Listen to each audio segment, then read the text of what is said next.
మీ సమయాన్ని వాడుతున్నారనేది మనకు అర్థమవుతుంది కదా.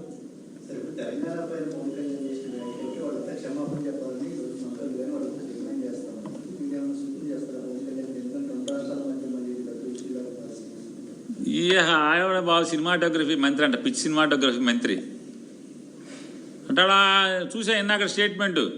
ఆయన ఏమంటాడు, నేను సినిమాటోగ్రఫీ మంత్రిగా చెప్తున్నాను, నీ 2-3 రోజులు ఆడే సినిమా ఆడనివ్వండి. అసలు ఇతను ఎందుకే బాబు, అసలు మామూలుగా మ్యాట్నీకి ఎత్తేస్తారా సినిమాని, ఇతను చేయలేదు. అతని సినిమా మ్యాట్నీ మార్నింగ్ షో పడితే మ్యాట్నీకి ఆడటమే కష్టం, ఇతను ఎందుకు ఆపటం. సినిమాటోగ్రఫీ మంత్రి వచ్చి ఆపాలండి సినిమాలో. జనమే చూడట్లేదయ్యా బాబు అని చెప్తుంటే, ఇప్పుడు దాకా కొనుక్కున్న వాళ్ళు బికార్లు అయిపోయారు, సినిమాలు కొనుక్కున్న వాళ్ళు బికార్లు అయిపోయారు. ప్రభుత్వానికి జిఎస్టీ కట్టలా ఇంతవరకు ఆ ప్రొడ్యూసర్.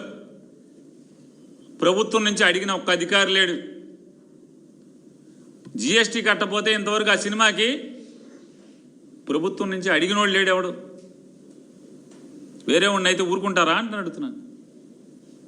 సినిమాలకు జిఎస్టీ కట్టరు, కొనుక్కున్న వాళ్ళేమో బికార్లు అయిపోయి పాపర్లు అయిపోయిన పరిస్థితి.